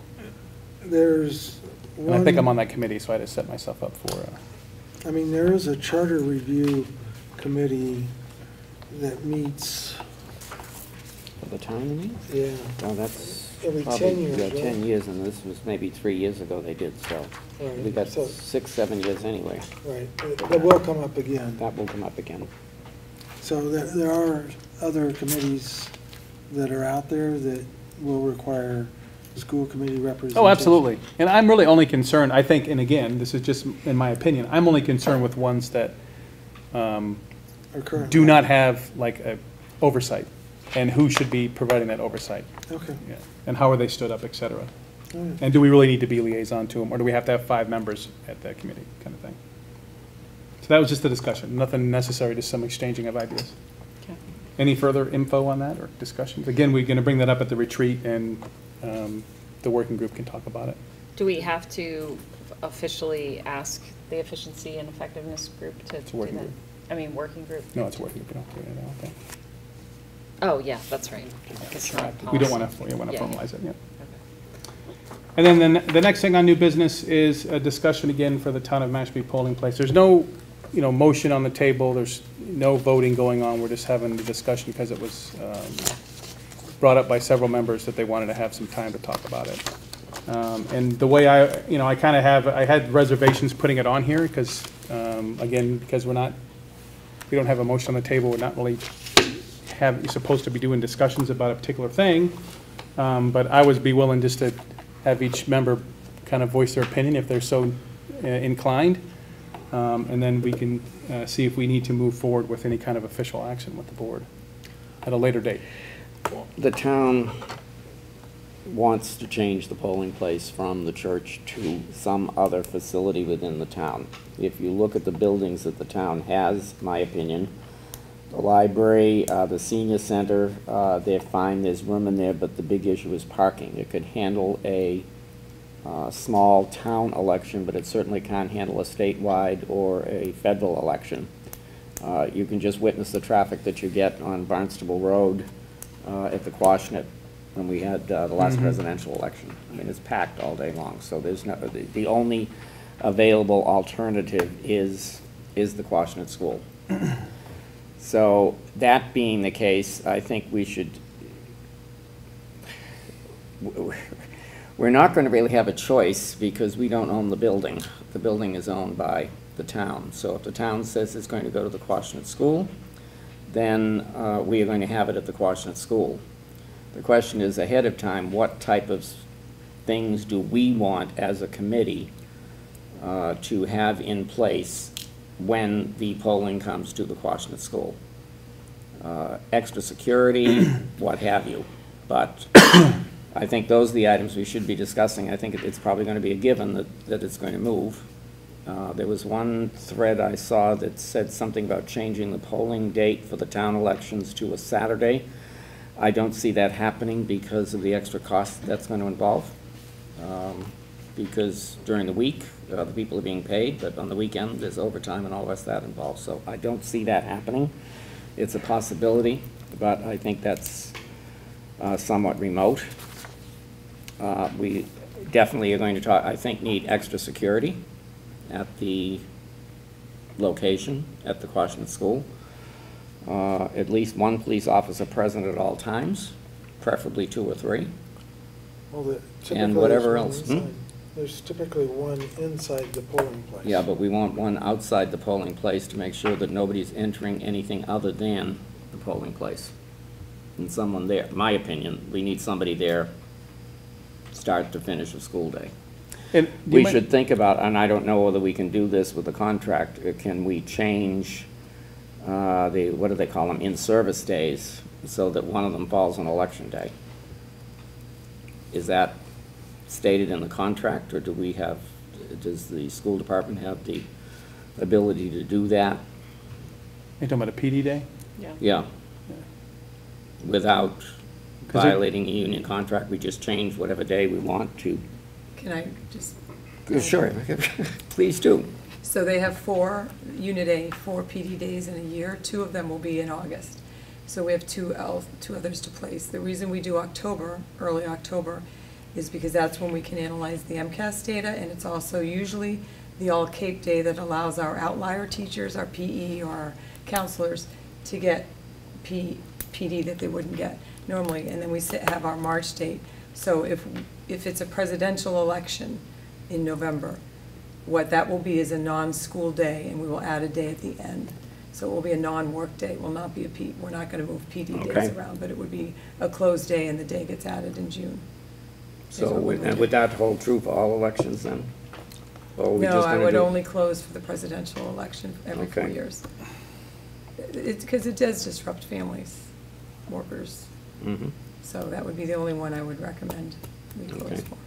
And what would you do in regard to primaries and the town election?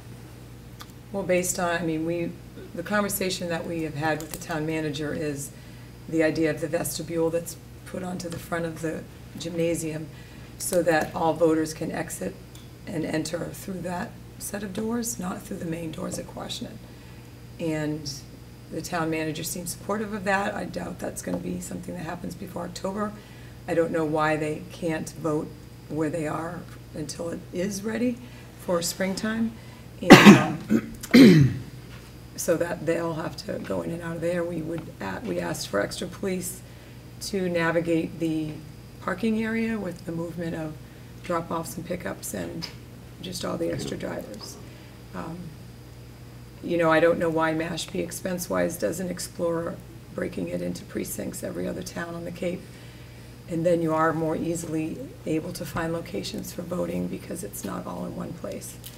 And, across the Cape, in Warren, 2 precincts vote at their middle school gymnasium, but that's it, 2 precincts, not the whole town.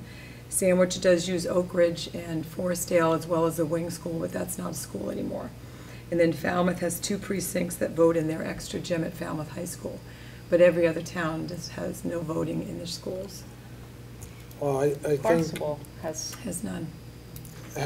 Based on, one of the selectmen's comments, there was a desire to have it at the Quashnet because it enabled candidates to be in one place. So if you created multiple polling places, that would be a challenge for the candidates to be able to cover that. So I'm not sure that they would be terribly receptive to that. I think there would also be additional cost if they went 5 polling places to 1. It just seems to make sense that it would be increase the cost. But there is an additional cost if they put in the double door vestibule that we would want. I was just at a function yesterday where a woman who is an older woman in Mashpee. I was picking up my name tag, and the first thing she said to me was, I don't want voting back at question. I do not like the gauntlet of candidates I have to walk through. So I don't think it's fair to say everyone in the town is pro or con on either of these topics. Church, no church voting, greeting candidates, not greeting candidates. So there was at least some discussion in regard to potentially polling people and doing Right. like a survey monkey or something. I was going to the send town out a manager- one-question survey to all of the families in Mashpee just to get their feelings on having a polling place in a school. But isn't that really what the town manager should be doing? Asking people what they want to do? Well, I think, I mean, we obviously have easy access to that. Do I think they should survey townspeople? Absolutely. But that's not my call. How many years was the polling location in our school? All the years that I know of. Which is, what, Well, since the school existed? I don't know, I wasn't alive then. No. Well, no, so they have used Thanks, Jeff. other locations. I mean, what was it? Was it the presidential or we did just recently at Town Hall because it was Early available- voting. Early voting. Early Early thing. voting was done there. And I don't know if they intend to continue that practice. I think that's a makes state requirement, that you have to have early Was that a voting. reimbursement from the state, like the expense of that? How did they cover that? That's mostly volunteers. No, but there was expense, and I Oh, understood there's it was expense, like, yeah. it was granted from the state to try it out. I'd like to tailor the discussion a little bit if I could. So I personally don't think we need to be discussing how much it's going to cost the town. I'd really like to determine, as a school committee, what we think is the best thing for the district when it comes to the polling places. Now, again, I agree with George, we have no say in what they do with the buildings because we don't control the buildings. But we do have the ability to advocate for something that we think as a committee, as a group, right? Consensus yeah, determined is the way to go. And that was the whole purpose of this discussion, is see if we wanted to move forward with any kind of like formalized discussion, if we have to write a letter to the Board of Selectmen or anything like that. And I'm open to any suggestions for which way to go. Because we know there's really two parts of this, right? There's, what we want to do to advocate for the schools, whatever we decide is a good idea or bad idea. And I know Patty's already done her due diligence with the town manager with respect to being proactive and saying what she thinks we would need in order to implement. Okay. If it went back to the school, because again, that decision has not been made. And then I think the secondary part of this is that if it does go that way, then it's definitely in our court to ensure that we're given every single thing we need to ensure that it's a safe environment for the schools and the teachers and the children and whoever is there during the time for the voting. So for this discussion, I was really looking more to see, what we want to do as a group. I mean, are you, we're not voting, it's just kind of a consensus thing here. I mean, what do you think about, are you supportive of moving back to the schools as opposed to Christ the King? Or do you think we should, have more discussions with the town about other places, or? I think that would be the first option. I think they're going to be out of Christ the King just based upon what the political winds are blowing as far as Christ the King Church is concerned. So, and realistically, we're the only other hot dog in town. Well, Yeah, so, Well, I think Patty mentioned, I mean, the option of separating the precincts. Now, I know at the selectmen meeting, John said that he was not keen on doing that. But Patty's, well, in addition to some of the things you said about the other towns on the Cape, we are the only one who has one polling location. And we have abysmal turnout. And one of the ways that you address turnout is by making polling locations distributed across the town. It's true that our schools are in the center of town, but it's still a long way from the southern stretch and, to the other. And people, so I mean, that's something that the town manager might look at. So, back to your original Yeah, the point. question, yeah. I think when they come to us and tell us that they want us to, want to return to the schools, then I think we have a discussion topic, but I don't think they've made that recommendation yet. I think Rodney has reached out to Patty, and we saw the results of that discussion.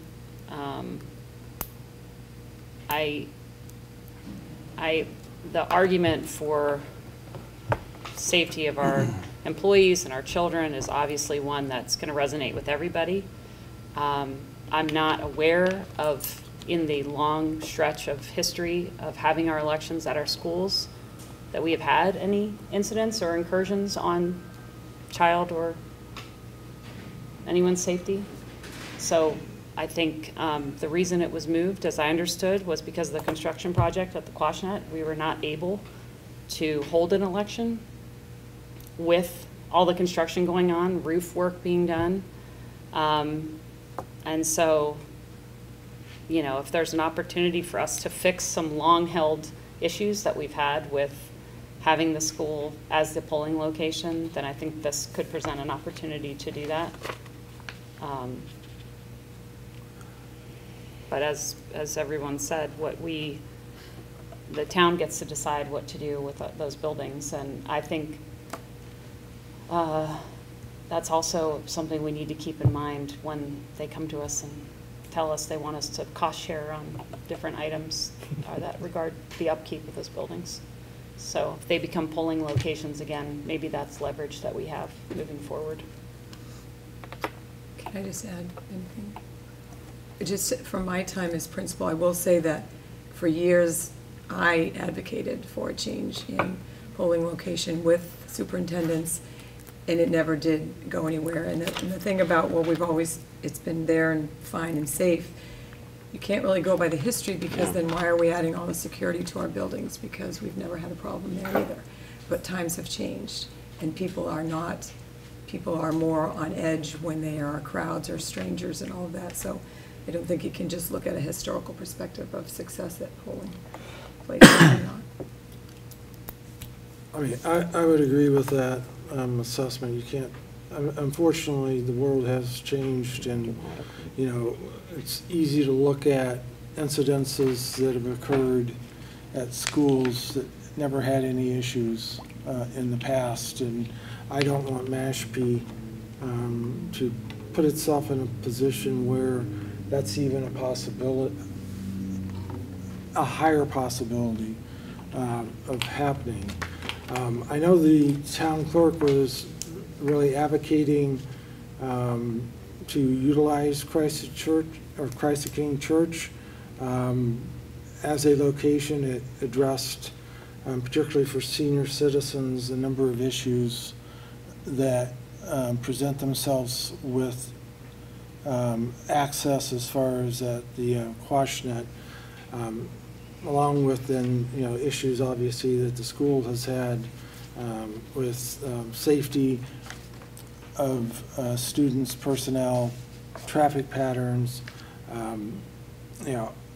At our national elections, we had over 9,000 people voting, so that sort of volume, if we were to have school that day, would be totally disruptive.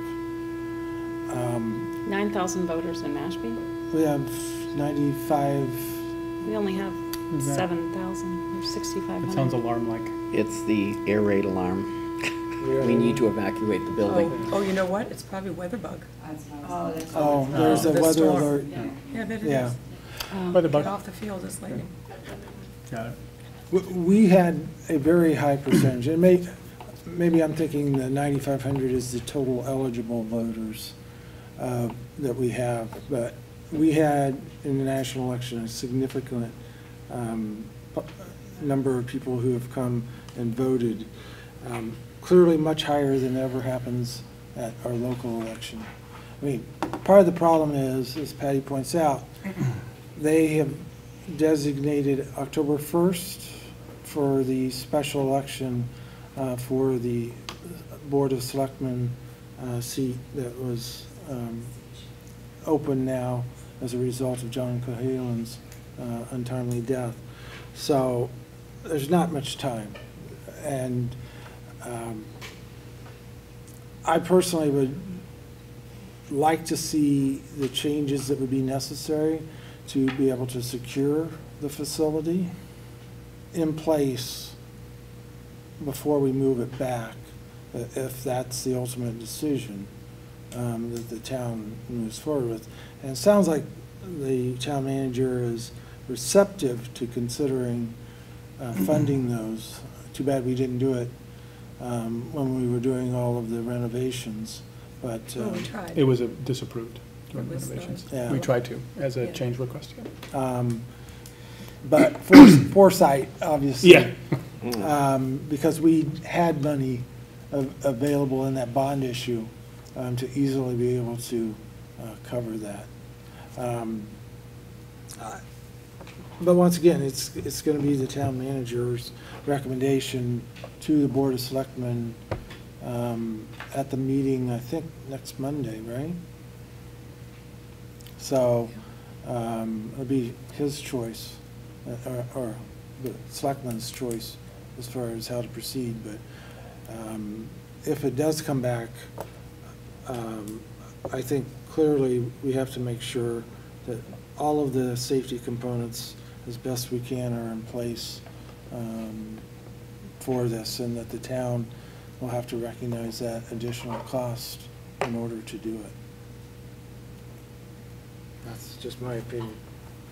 Well, thank you all for the input. I mean, it's clearly we don't have unanimous consent for like a advocating an action, so I'm not going to recommend any kind of letter or anything like that. I mean, my recommendation is we know we have a meeting coming up on the Board of Selectmen on Monday. There is public comment.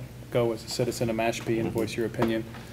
And then we'll make sure that we do our due diligence. If, again, we have no idea where it's going, but if it does come to the school, we'll do our due diligence to make sure that this is the safest atmosphere for the children at Mashpee schools. So thank you so much for taking the time to have that discussion. So Patty, are you going to be sending out a survey to? I just think it would be a good piece of data.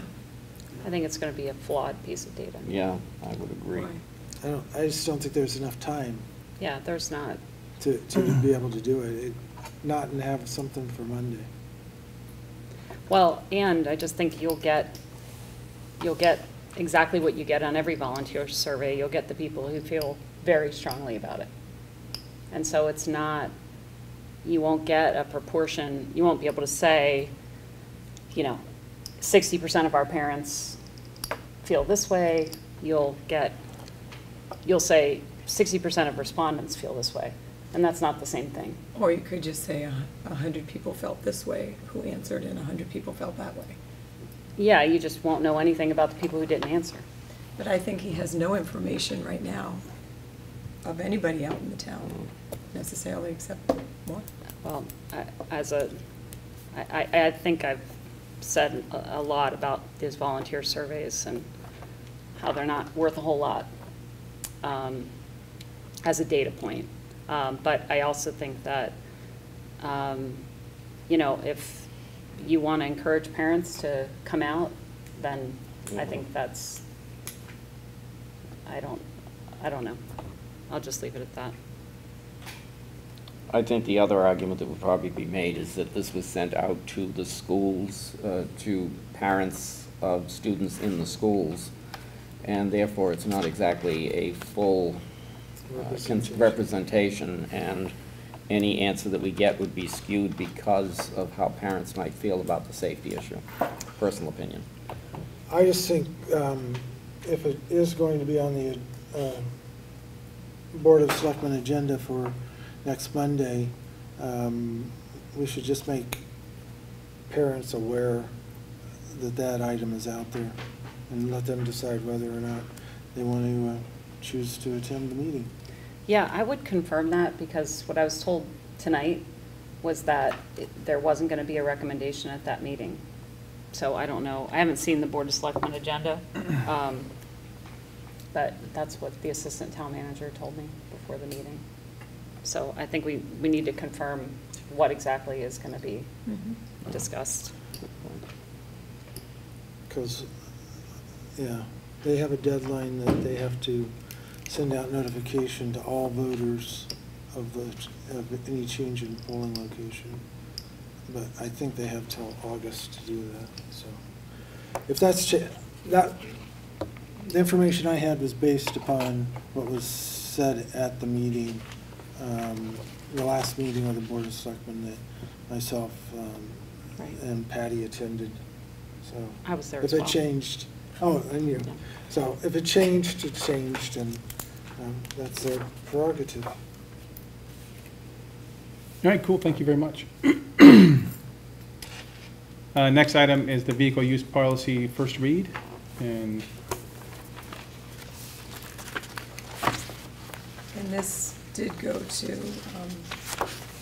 policy. This is based on coming from the town side. They added a policy specific to the use of town vehicles. The town manager had connected with me, and originally they were going to include the school. This will get us, in addition to it being a good policy, but we'll get discount on the insurance. But I said no, that we would develop our own school policy modeled after theirs. And our attorney has looked at this as well, so this is the first read for you to ponder. so the policies subcommittee's already seen this? We didn't have a readout for this, right? This was a while. Yeah, this was before the last meeting, Yeah. before Did the we talk last. about it in the last meeting? Yeah. Right, Okay. because at the time we reviewed it, That's there what were I some remember. questions. And so we didn't put it on the meeting Okay. because I was resolving. I'm trying to remember what, because Don and I had actually had a few comments on this, but I'm like drawing a blank on what we, I don't know, were there any changes to this based on? So the one questions of the we raised? questions, I do have my rough draft, so Don had a question about, do we get a discount on insurance if we have a tracking device on vehicles? No.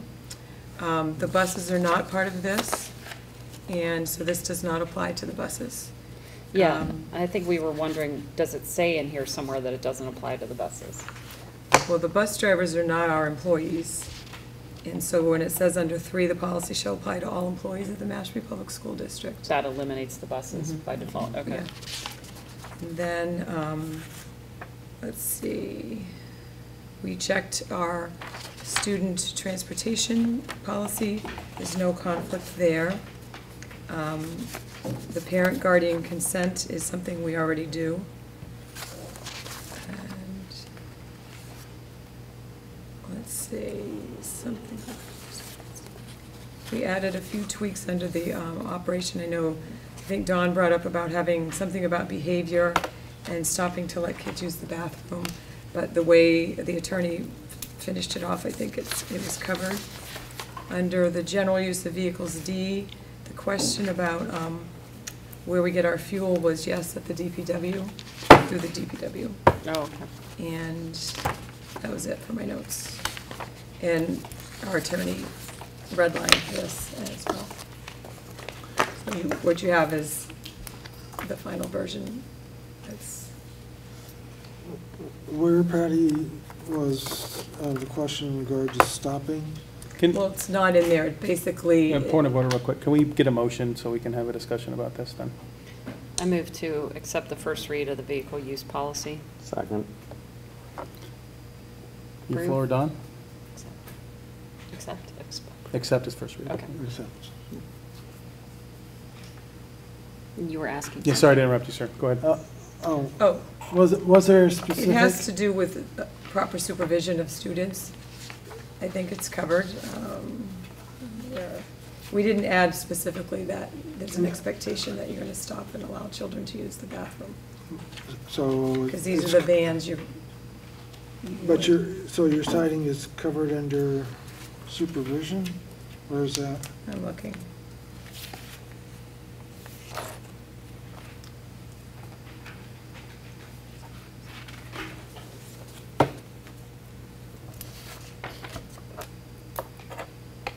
Was a recommendation to add a term in here that says you need to stop to let kids go to the bathroom? No, the question was addressing What you do, like. what if they that's- do.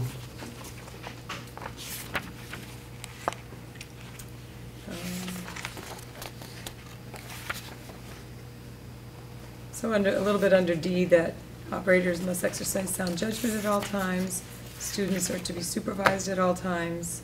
I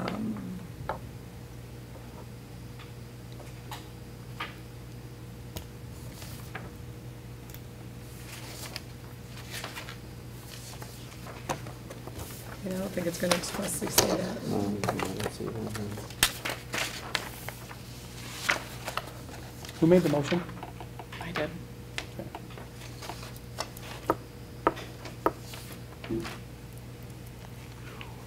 You have any discussion? I don't. George? No? Oh, you were asking for? I'm asking if you have any discussion, No. and you Thank get the last word as the motion maker. Oh.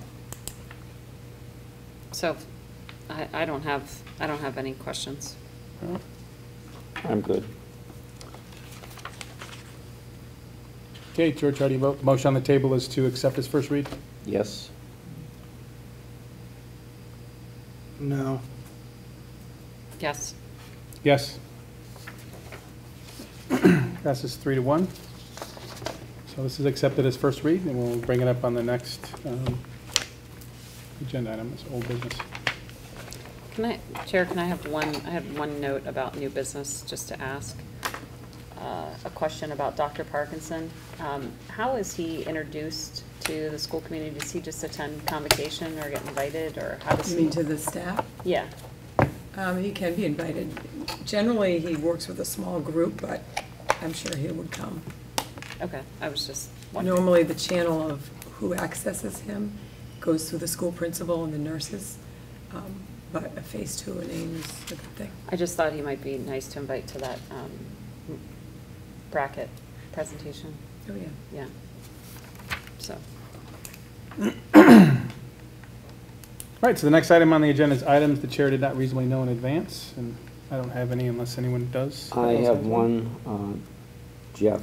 I sent you an email about this. The collaborative meetings, board meetings, are on the second Wednesday of the month. And they start now at 5:15, was at 5 o'clock. We have 5 meetings scheduled at 5:30, and therefore no representative can be at the collaborative. So I am requesting that we put something for discussion the next time, whether we want to change those dates or perhaps move the start time for those meetings back to like 7 or 7:30. Okay. Move our school committee meetings back to 7? Yeah, I mean, these guys, the collaborative have had this date for a long time. It's a lot easier for us to exceed rather than. But it would be easier for us to move it to a different date at the same time versus changing. Changing the time, whatever. I mean, that's, I'm I just saying think it's that's open up- for I discussion. think That's that's what I up was for saying, discussion. for Okay. discussion. Put up for and dis- vote put up at for the next discussion and meeting. vote for the I next appreciate agenda. that. And I just wanted to make a quick clarification, because I don't want anybody to take the comments that I make out of line. You know, I wasn't cutting Don off for the financial working group. I mean, the way we're supposed to be working here is that you make a recommendation. If you don't have a recommendation or a motion, then there's no discussion, right? So, so you just move on. So if we had a motion, we could have discussed as long as necessary to get something to vote. But there's a report of the working group, and then we move on. So we're going to really try to make this as close to the right way as possible, make these very efficient meetings, and move on smartly. So, hold on, just. Yes, sir. For clarification, so if the subcommittee is working on, or if the working group is working on something, and they have not arrived at a recommendation, you're saying that they would not provide any feedback? Oh, no. I said you do a do-out. I mean, there's a do-out on every single agenda. Every working Right. group, every subcommittee will have a report. Right. But if there is no recommendation and therefore no motion, there's no discussion of the full Just the committee. report, yeah. You discuss a motion, you don't discuss a report. Okay. I think that, That is correct. so then only the discussion would only occur when there is a motion. Correct. Because otherwise, there's no business for the full committee. We're just reporting out what we did. Right, but there's no opportunity then for the full committee to provide feedback to the working group. Because we had not finished. Because you don't our have a recommendation. objective. We don't have a recommendation, therefore, Right, there's right, nothing but- to discuss. I agree that parliamentary procedure is funky sometimes, but, we're here to do business. That's it. We're gonna, we're stop doing these discussions as well in new business. We have to figure out the right way to do those. Well, I believe that the working groups should be able to get feedback, and this is the only way we can do it, and is in a public meeting, to get feedback from the other members in regard to the items that they're working on. Right, and Otherwise, you're spending a lot of time, the working group may be spending a lot of time going in one direction, where the consensus of the committee would point them in a different direction, and therefore you would only find that out at the point at which you're making a motion. There's no reason, I get it, I understand what you're talking about. There's no reason to have working groups if you spend an hour with no recommendation, and then we spend 2 hours discussing it as full committee. We made no recommendation, sorry, we made no Well, recommendation. except I didn't defer my budget, my discussion on budget or any of the workings of the financial working group to the 2 members. I haven't abdicated There's no abdication. If they would have made a motion to do something with the budget as per the guidance that they had as the working group, we could have had significant discussion on that motion. It could have been voted down. There could have been, it could have been voted down and we would have passed new information to the working group to regroup and redo stuff, or we could have taken up the motion and changed it as a committee. May I finish? I'm sorry. I didn't, That's my okay. apologies. I was just saying that I think I thought the business of the working group was to churn through some of the stuff that we can't churn through in public meeting, but that we would then have discussion at public meeting to sort of direct, to report on progress, and then we can say, oh yeah, that warrants a full discussion, or when do you think you're gonna have your motion? I mean, the idea to not have any discussion on it because there's no motion on the table seems restrictive. You're missing the point. In other words, if that's the case, I don't want working groups. Because if he would have came out and said, we have a recommendation, then we could have made a motion and discussed it. If something came out and they recommended that we need to put an agenda item to talk as a committee, then we had plenty of discussion. If you want to get rid of the working groups, that's fine, we can discuss that as well as a committee, but then all of the working group information is going to be done during general session. Right. And we're going to have 4-hour meetings. But, so to your point then, they could have come out of the working group and said, we would like to submit an agenda item for. Our recommendation is to have an agenda item to discuss what we're going to do about the. Okay, Yeah. that's different. Yeah. Okay, so do you appreciate the distinction? That makes sense to me. I mean, Okay. So I asked. we would need to add an agenda item to have that discussion. Right, Okay. yeah, that's not fine. that you have a final decision over whatever okay. Yeah. Okay, sorry, it was the terminology. No, you were I get it. sending me And on. this is new to everyone because we're doing things the way we're supposed to be doing things. Just, So. to me, it just seems like you already have an agenda item for the working group. Now you're going to add another item. But see, the agenda item for the working group does not have any voting on it, so you can't vote on anything. Right? No, It's a that's correct. report Well, out of the working group. I would say that they shouldn't be on here unless they have an item. I'm You good know, with that too. We've I'm had good with these, that we too. kind of put them on there as standing But nobody things. responds to the agenda that's sent out to everyone with any kind of update, so they stay on there. Yeah, well, we should take them off, unless Well, there's an update. I think they should be taken off if the working group says that they don't have anything to put out. Right, Okay, right. yeah. I agree. I support that. Yeah. Whew, that was awesome. Yeah, That's good times. getting it done. Mr. Chairman, I move that we close the open meeting and enter into executive committee meeting for the purpose of discussing whatever was on there, and Litigation. not to return to litigation and not to return to open meeting. I second. Thank you. Any discussion? Oh, there's no discussion. No. How do you vote? Yes. Yes. Yes. Yes. All right, I'd meeting's like a adjourned. 5-minute recess.